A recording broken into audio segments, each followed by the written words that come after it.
Hi everyone, it is Tuesday and this is the second day of the Buzzwordathon.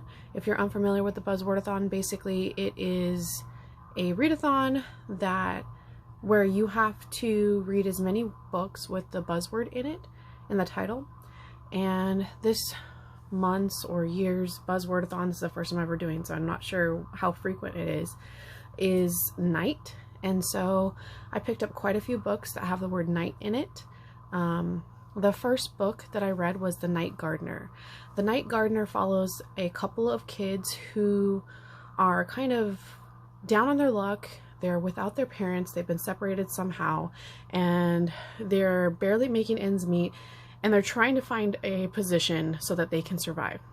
One day they get hired onto this house, and they start cleaning and being kind of like maids slash gardeners, and one night the young girl wakes up and sees a strange tall man in the house going from room to room. The mystery builds and you continue to find out more about who this man is, what he's doing, and what the tree on the property is all about. It's got a lot of mystical elements, a lot of whimsy, wishes. It covers death. It touches on the age-old tale, be careful what you wish for, the price of things. Overall, I gave it a 4-star, and I gave it a 4-star because it was very slow in the beginning. It didn't pick up until about halfway through, but it had some really interesting magical elements to it, so I thought it was interesting. The second book I read, and I finished yesterday, was The Night Mist, and The Night Mist is another Silhouette Shadows books. Basically, it's about a woman named Rachel Gentry, and she's a doctor. She has made her way in the world, even in spite of, or despite her her parents having a lot of money, because she doesn't agree with their way of life and their morals. So she's put herself through medical school, and she is living in an area that some people in her family wouldn't really respect, and so she has a sort of strained relationship with her family. One day when she's walking home, because she doesn't have a car, from the clinic, she's crossing this bridge and she's walking home to her apartment, and she sees a man and he's yelling out, "Help me!" And he seems to talk to her like he knows her and he recognizes her. And she keeps going back to this bridge trying to figure out how to help this person, and she's starting to realize that it's a spirit of some sort, but he knows her, but she doesn't recognize him. Well, come to find out, one of her neighbors in the apartment looks exactly like this man. So there is a lot of interesting relationship building in the story.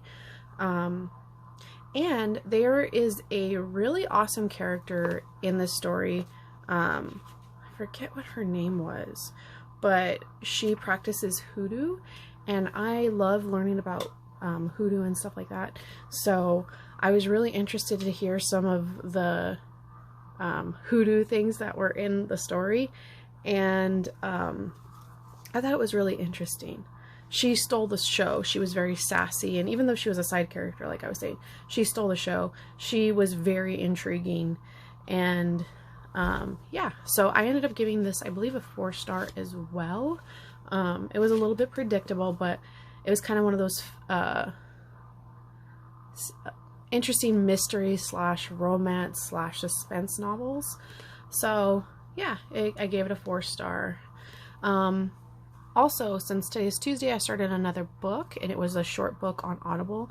It was an Audible production, kind of like those old school radio shows, and it was 30 Days a Night. I picked it up because I absolutely love the movie 30 Days of Night, and I was interested to see what they did with the radio show version of it. Overall, I still really like the movie. This, the radio show book version of it was more of a 3-star for me. The characters weren't as interesting in this play show book versus the movie, and it just kind of fell flat for me in a way. But I did hear a couple of extra things that weren't in the movie that I liked. So overall, I basically recommend the movie and not really the book, but I know that there are graphic novels that go with this, and that's what it originally was based on. So I am still interested in picking up the graphic novels, or if there was a better adapted version of the book or the graphic novels, I would totally pick that up. Yeah, so I'm planning on picking up another Silhouette Shadows mystery book, and I'm going to be reading Night of the Twisters here on Audible. So that's my next set of plans. Hey everyone, it is Tuesday and I am checking in. Last night I finished 2 books. I'm sorry, it's not Tuesday, it's Wednesday. I finished 2 books on Tuesday. One was 30 Days a Night, and I went ahead and already reviewed that. And the other was The Night of the Twister. And basically it was a short read about a boy and his family and a town that he lives in that goes through a harrowing night of survival, basically. This young boy is at home with his friend and his baby brother when a twister hits, and he has to make all the life-saving decisions that he needs to keep his friend and his brother alive, all while worrying about his father, mother, and neighbors, and his grandparents that live nearby. Overall, I thought it was a pretty interesting read. I think I gave it a 3-star. It reminded me of a movie I watched like a long time ago, so I think that was also called Nights of the Twister or Night of the Twisters. So essentially there's more than one twister that touches down and it causes devastation. If it is the story that the movie is based off of, I remember enjoying the movie a lot more, but it was such a long time ago. It kind of gave me a nostalgic feeling for that movie and that time period in my life, where I just remember my great-grandmother sitting on the couch just riveted by this story of this family surviving tornadoes, essentially. And since I live in California, it's not something that we have to deal with here. But I did have my own tornado experience when I was spending a summer up in South Dakota. So it brings back those kinds of memories too. Anyway, that's my check-in for today. Last night I also started the night parade. The night parade follows a father and daughter through a strange circumstance where they have to basically survive as well. I happen to pick this up and it's a little too close to home right now because of the whole quarantine and everything that's been going on. So essentially, there is a strange illness, and it kind of reminds me of The Crazies a little bit, where people start acting strange and they start dying in horrible ways. It's still a mystery about what's going on for me right now, and that's what I find intriguing, is what is happening to these people, why, and why is the government so interested in this little girl. And basically her father's trying to protect her from them using her, right? So that's where I am, and I'm interested in the relationship between the 2 characters, and I'm interested to see if they're gonna make it or what's gonna happen with this disease. Anyway, like I said, that's my check-in for today, which is Wednesday. I'm hoping to finish the night parade in the next few days. Hopefully tomorrow if I'm lucky. I'm gonna listen to it some more tonight. All right, I will check in with you guys tomorrow. Hey everyone, it is Thursday. I just finished The Night Parade by Ronald Malfi. It follows a father and daughter who are essentially trying to survive a pandemic, and there are people after them, and they're trying to get away and survive, and the father is trying to protect the daughter. It kind of reminded me of the Crazies a little bit, because the storyline was like about how people started acting weird first, and that was part of their disease, and they die in this horrible way. So it kind of reminded me of the Crazies, because it's their mental facility, or their mental faculties that go first. And yeah, it's just kind of like this devastating disease. And there are a few eerie scenes in this book, but overall I gave it a 3-star, just because it felt like depressing, and it kind of felt a little too close to home with what we're doing right now with the pandemic. So yeah, overall I gave it a 3-star. I also happen to have started the Arabian Nights stories part 1 from Audible, and I'm going to be probably starting another book called Forest of the Night, another Silhouette Shadows books. But that's my check-in for today, and I will check in tomorrow.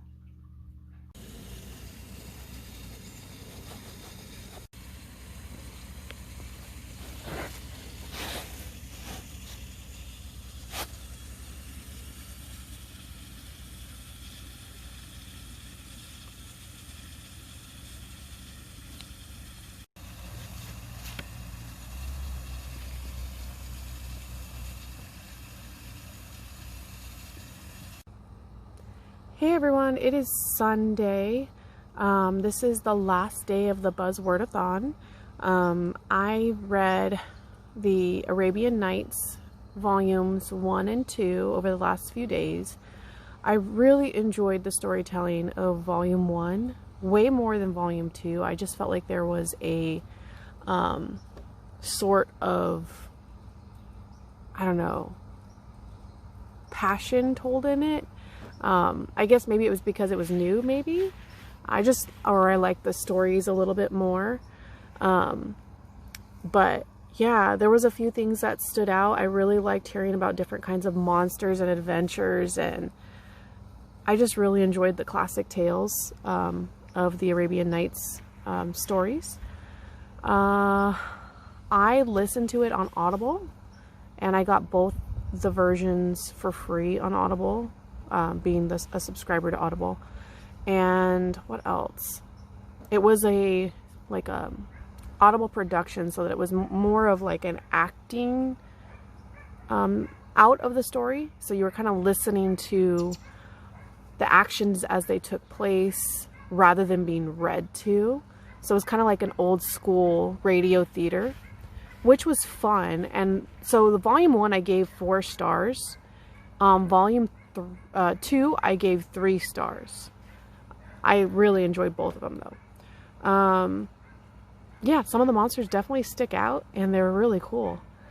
I'm sorry if you can hear my neighbor's dogs barking. They seem to know every time I record a video. Also, last night, or was it last night? It was 2 nights ago, I started reading Nights of the Living Dead, and I'm about halfway through. I'll probably finish today. Nights of the Living Dead is basically an anthology series that follows a set of different characters written by a lot of amazing people of the horror community, and it basically talks about each one of these people and how they have impacted the horror community, and what movies they've been a part of screenwriting for, or what novels they've been known to have written. And I am super into horror, so I really enjoyed the afterword of each story. So there's a story, and then on the afterword it tells you who the author is and how they have contributed to the horror community. So I really enjoyed like the sort of history lesson for horror junkies afterward. I'm about, like I said, halfway through. Some stories are more enjoyable than others and stick out way more than others. But overall, I really love anthology series, and I'm enjoying the anthology series Nights of the Living Dead. And yes, George Romero was a part of this anthology series. So that's also why it was written with that title. So yeah, I will check in with you guys later and finish off this Buzzwordathon. I don't know if I'm going to finish all the books I wanted to, but I had also started this a few days ago. I'm hoping to finish it. I don't think I'm going to. I'll probably get halfway through today. Basically, this story I think is part of a series, but I think they are standalones. I've read about 2 chapters, and it seems like there is a girl named Cypress, and her grandmother is a known witch, and or maybe not witch, she's a known practitioner of magic, I guess I could say. And she goes into this shop, and I think it was a voodoo shop, I can't quite remember, to get help for her grandmother, because her grandmother was asking for help from a specific person. I guess she helped someone back in the day, and she was calling on the favor, basically. So the person that she ends up running into is supposed to be like this really powerful warlock, but like I said, I haven't gotten that far, and he's part of the bloodline that she's asking or requesting help from, and that's as far as I've gotten. I think it's a dark romance. I'm really interested to see where this story goes, and like I said earlier, I will check in with you later when I finish this, possibly next week. I'll let you know my full feelings about it, and I'll let you guys know about Nights of the Living Dead hopefully today. All right, I will see you guys later today. Okay guys, it is Monday. I ended up finishing Nights of the Living Dead last night. I thought it was a really fun horror anthology, and I really liked hearing about all of the writers and their backgrounds. I ended up giving it a 4-star on Goodreads. So yeah, overall I've really enjoyed this Buzzwordathon, and I've really liked how it's made me go to different genres of books and audiobooks. And yeah, if you guys have read any of these stories or have opinions on these stories, let me know. Or if I brought a story to your attention and you're more interested in it, also let me know that down below in the comments. Yeah, Buzzwordathon was fun, and I will see you guys next week with a new reading vlog. See you guys later.